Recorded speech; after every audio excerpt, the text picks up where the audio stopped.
SmackDown actually had a go-home show for Saturday night's main event tomorrow, so good job making me interested in the tag match of Cody Rhodes and CM Punk versus Sami Zayn and Gunther.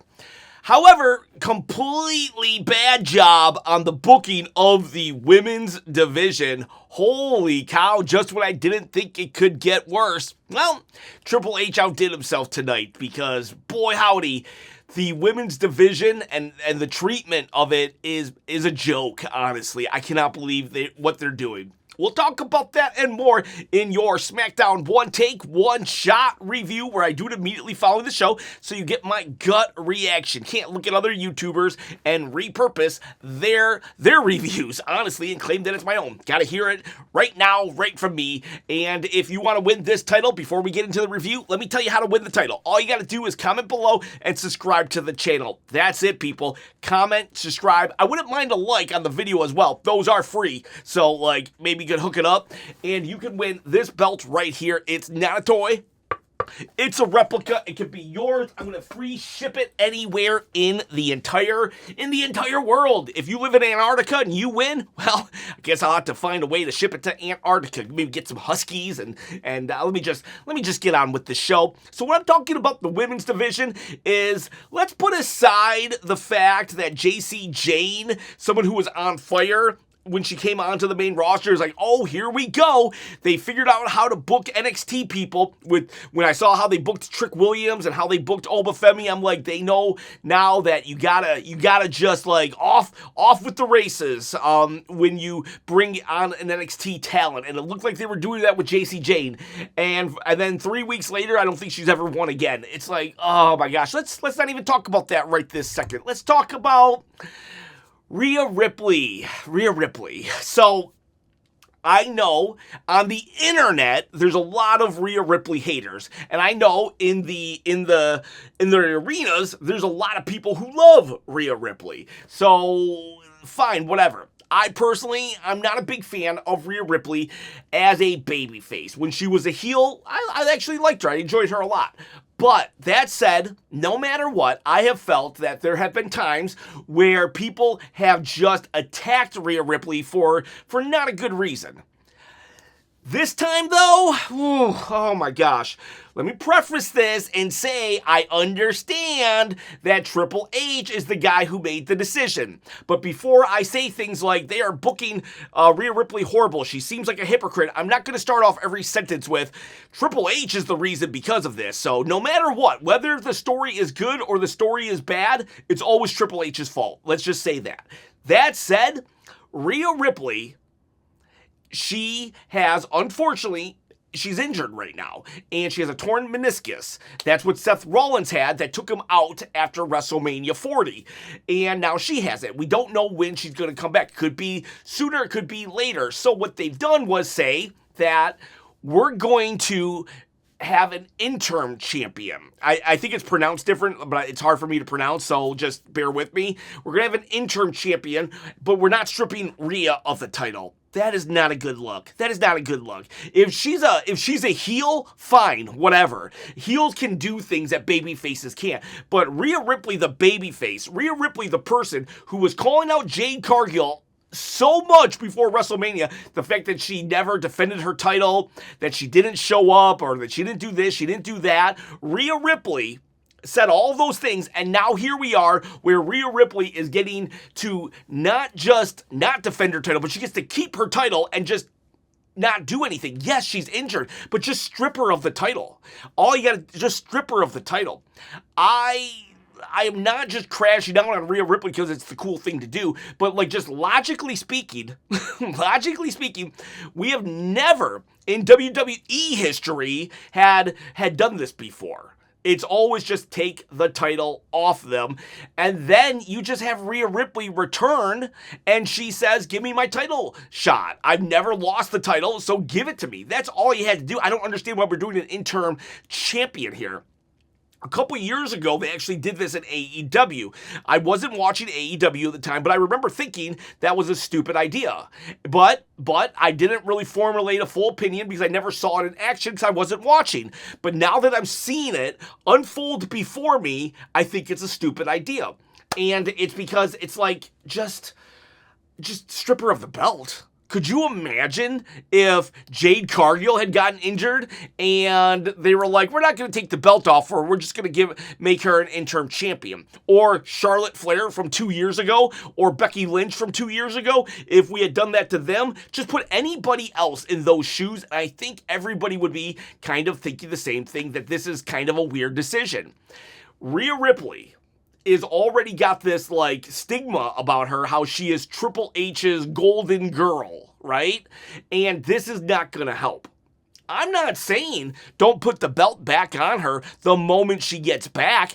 I am saying take the belt off her like we've done every other time, and then just put the belt back on her when she comes back. No harm, no foul. It's just, it's not a good look for a babyface. If she's going to come back a heel, fine.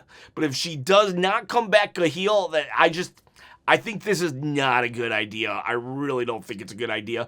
And that's not me coming from an ugly place. I don't hate Rhea Ripley, all right? It's fine.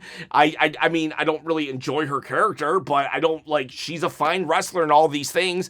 And I'm okay with her being on the roster. I'm okay with her being champion. But I'm not okay with her not being stripped of the title when every other person in WWE history has been. And don't come at me about the Liv Morgan situation. Though these are two separate issues, but I think that the way they've treated the women's division on Raw sucks also. The fact that the champion over there hasn't defended her title. It's July 17th. She won it April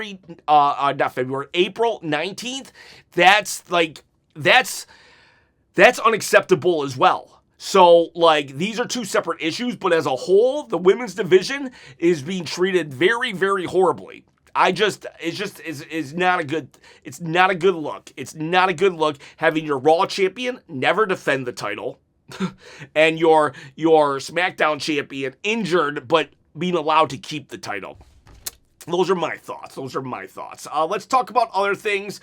We got Gunther. He comes out. This is how we start SmackDown. We come out, and Gunther, he starts saying how ever since he's come to SmackDown, it sucks. He's being treated unfairly. Adam Pearce comes in, and he's like, I would fire you if it was up to me, but everybody has said, the higher-ups have not fired you. Nick Aldis went to bat for you. He said that the tag match still is continuing. So, I'm hoping Nick comes back and he says something like, I saved your job, Gunther. You know why? Because as a man, I am not going to take a beating like that without giving you a receipt.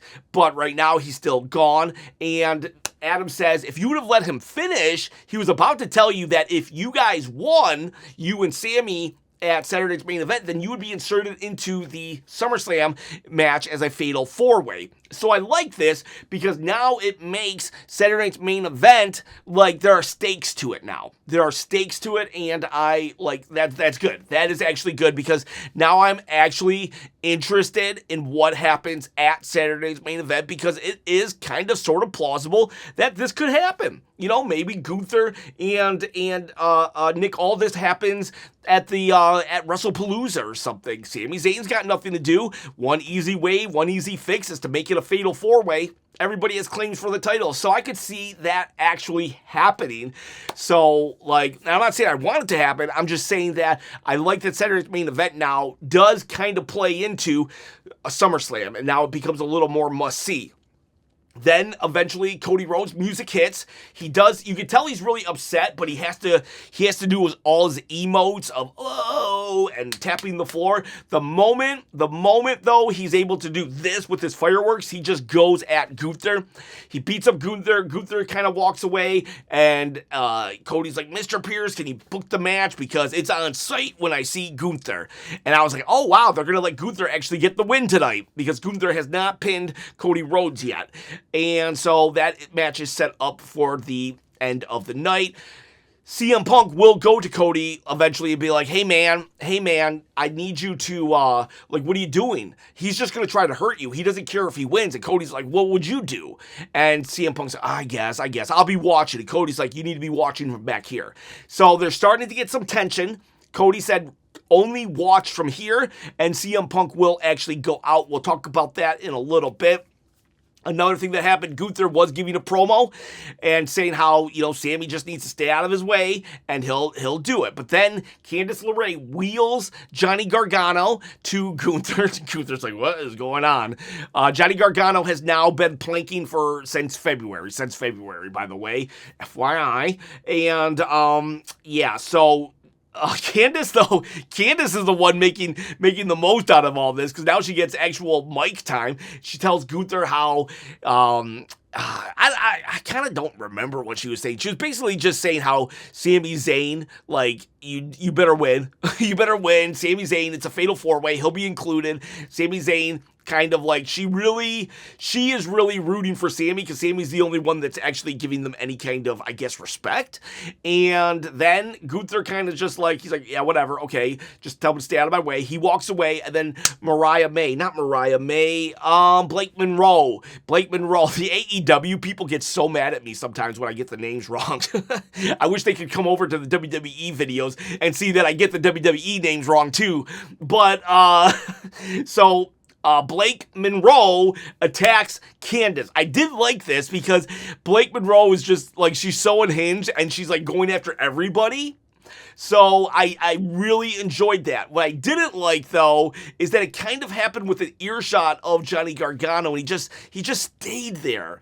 And I get it. Johnny Gargano can't really, beat up a woman in WWE, but because in AEW, they'll beat up at least the Death Rider girl, but they won't beat up anybody here. But Johnny Gargano could have at least got out of his funk to check on his wife. And don't come at me and be like, you don't understand what depression is. Like, I'm actually, like, everybody had different forms of depression, but I actually have suffered long periods of, like, severe depression. So, like, I think I would have snapped out of it at least for 2 minutes in order to check on my wife to see if she was okay. I do get, though, that everybody does suffer different levels of mental health issues, though. But I don't think it's that deep when it comes to this storyline, and I would have just rathered Johnny Gargano go and check on his wife in this situation. Or not be present. Maybe Gunther would have just wheeled him away. Kind of Gunther grabbed Johnny Gargano and pushed him down the hallway. That way, when Mariah May attacked, he wasn't within earshot. Does that make sense? All right, what else? That got a little dark there. So after the Gunther and Cody segment in the beginning, we went to Finn Balor versus Talatunga.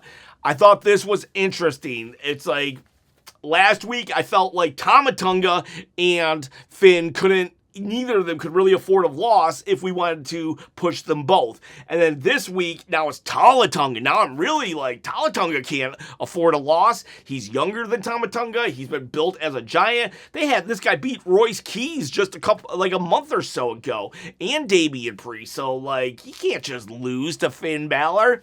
But Finn Balor, we're trying to push this guy, rejuvenate that career.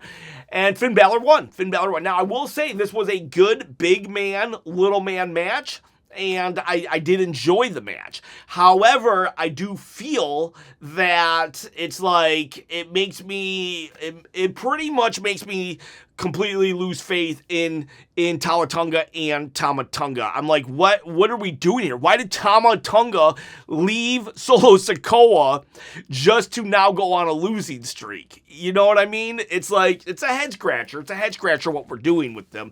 This is why we need to hire more people that can just suffer losses. Like, for real, WWE's roster is so small that it's almost like only 3 people can ever get beat, and and that's Johnny Gargano, Fraxium, and maybe R-Truth. So, and Kit Wilson. So it's like, when it's just like Tamatunga, I just don't see how he could have lost here, and for me to, like, view him as a credible threat now, because it's like, okay, and is this feud over? Is it going to continue? And if it continues, what's the point? Unless Tamatunga and Talatunga really do something devastating, more so than just a regular beatdown of Finn Balor next week. It's like, okay, we're just done already with this thing? What does Tama and Talatunga do from here? You can lose a feud and still come out of it strong, but like just to lose the first 2 matches and then Dunzo, that doesn't make you look like a credible threat. You have the Elder Chiefs telling Talatunga you need to leave and go on your own just so you could just completely fail. At least Solo Sikoa never allowed Talatunga to lose, or Tunga Loa, not Tunga, oh my gosh, the tall one to lose. And so like Talatunga did not get the better end of the stick by siding with Tama on the way they're booking things. And then we had Jade Cargill. Jade Cargill, Nia Jax, they did a promo because they're now in the tournament for the Women's Interim Championship.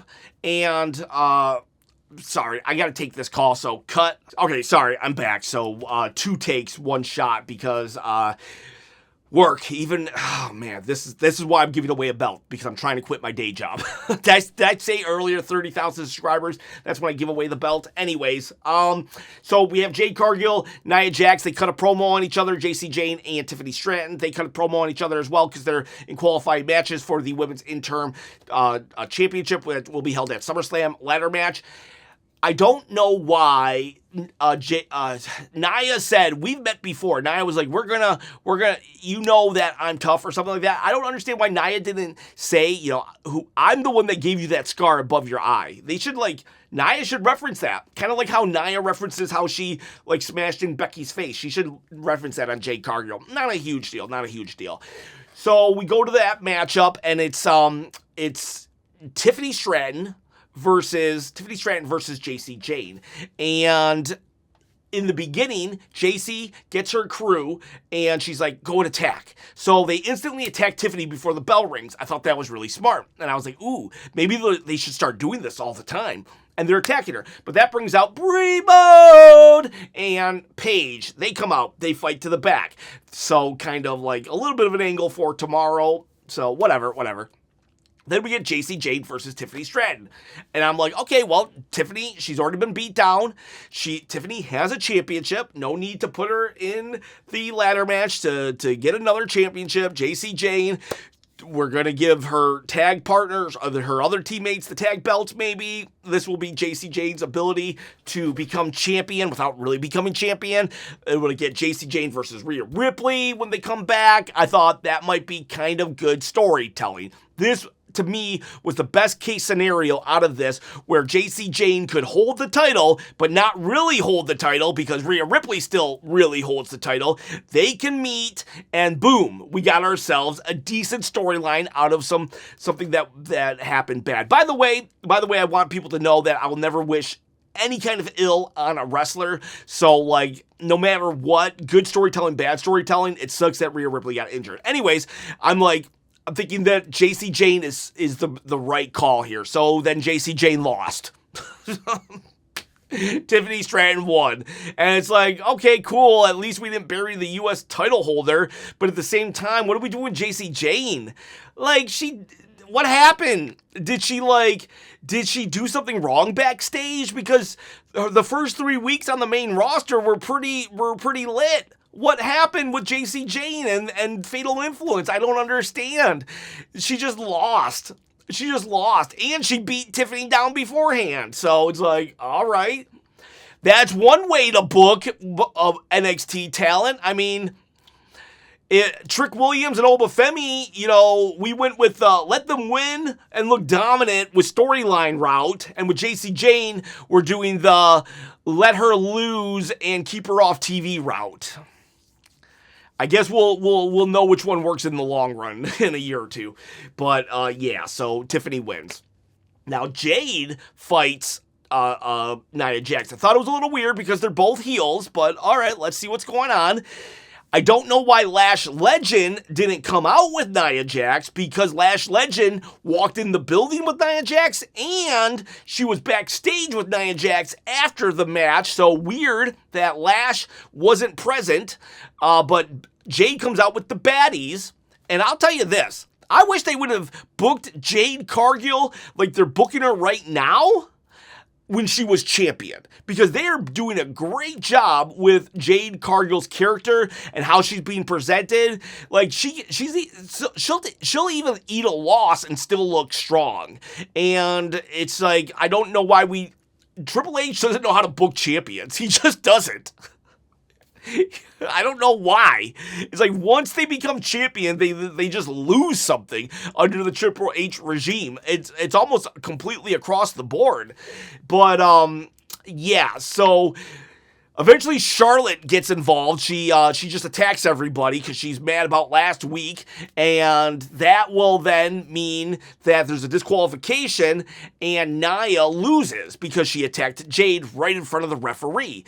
And so Nia gets mad and she'll like splash Charlotte into the corner, which then allows the baddies to beat her up, and we get a Jaded, and Jade looks like, she's I beat Nia, I beat up Charlotte, I'm so good. Now she's in the ladder match. And so, so good booking for Jade Cargill, horrible booking for JC Jane. And then we got Baron Corbin did a promo, and he just, he didn't really say why he was coming back, other than he's heard a lot of people talk smack. I think they should have held off bringing Baron Corbin back and give him his reason for coming back. Should have been the belt. You know how they made Trick Williams' belt all fuzzy and stuff, and I don't even mind it. I know some people do. I know a lot of people do. I think I'm in the minority when I'm like, yeah, whatever, it looks fine. But we should have had Baron Corbin crash out about that. He's like, I'm sitting at home and I'm watching and I see that belt. That's the U.S. title. That's a title that I've held, that John Cena's held, that Harley Race has held, like Lex Luger, all these people. And we should have had that be the motivating thing for Baron Corbin to say, I had to come back and rescue that belt and stop the disrespect. Give him a reason other than, Trick, you are running your mouth. He's a wrestler. He's supposed to run his mouth. But if he would have disrespected the U.S. title, like that could have been something at least. But we didn't do that. He's just coming back to come back. And he said, anybody who gets in my way, Carmelo like you're collateral damage. I hope we're not doing Baron Corbin versus Trick at SummerSlam. Like Carmelo Hayes versus Trick. That's the match right there that we want to see. But speaking of those two, Carmelo Hayes confronts Trick Williams. Trick he's allowed to talk, and when Carmelo Hayes comes to him, he's like, you better be here to apologize about doing what you did to Yachty. These two, this is how you do babyface versus babyface. Trick Williams isn't like 100% babyface. He's like 60% babyface, maybe 70%, while Carmelo Hayes is like 90% babyface. This is how you do it, because you can tell that they're still trying to one-up each other, that these are still two hungry dudes that are trying to look really good in this and not just show the other person respect. In fact, one time, Trick is like, I need you to take your hand and write down Dear Diary or your handy-dandy notebook. I need to shut up when grown folk are talking. So, like, there's still an edge to these two when they're talking to each other, even though they're both more aligned babyface right now than not. So you see, you can do babyface versus babyface, but it's a balancing act, and these two have it. With the exception of, I don't like that when he did that handy-dandy joke or saying, Carmelo just kind of smiled, and then Trick left, and Carmelo was just kind of left smiling.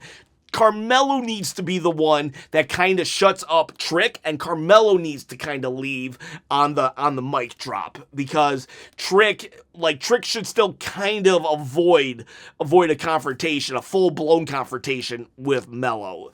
I do need to see more from these two, though, and I really hope that they get the match at SummerSlam. What else happened?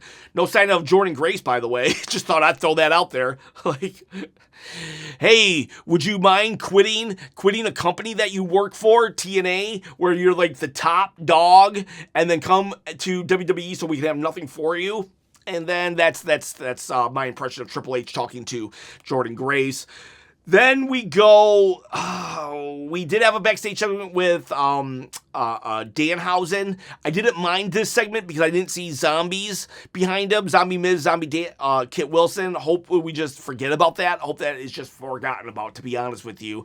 But there's going to be something with a cat tomorrow.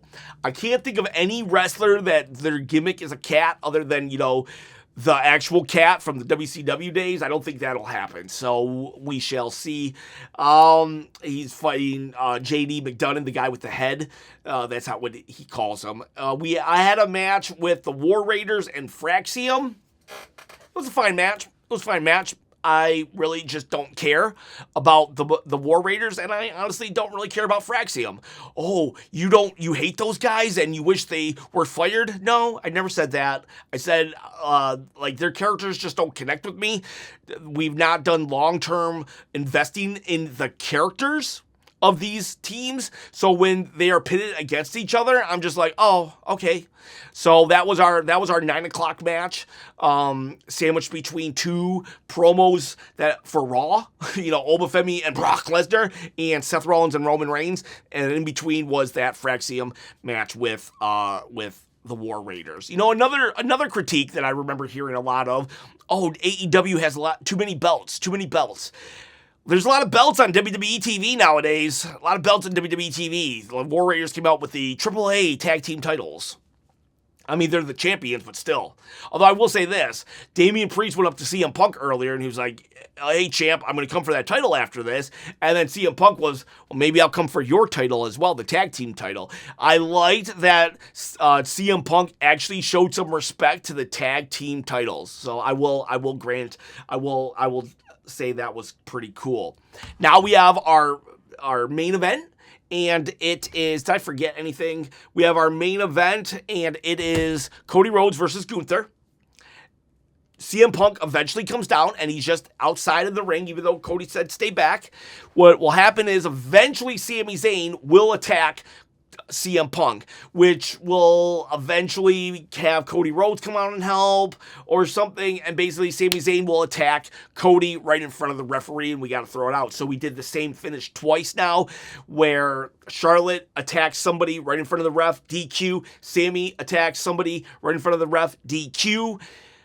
But what followed was a pretty good pull-apart brawl. I didn't think I would enjoy another pull-apart brawl for another 5 years, but tonight's pull-apart brawl I did actually kind of enjoy. I think the difference was that there was 4 people now involved instead of just 2, and it did change things up. It did look like, at times, Sami and Cody were clawing at each other while Gunther and Punk were clawing at each other, but then they would kind of get intermingled with each other, and then they would switch who was clawing at each other. It was very sloppy and very messy, but it added to giving it a more real flavor. So this pull-apart brawl against all odds, I actually did enjoy. So good job there. Gunther still doesn't have a victory over Cody Rhodes, and that is your SmackDown review.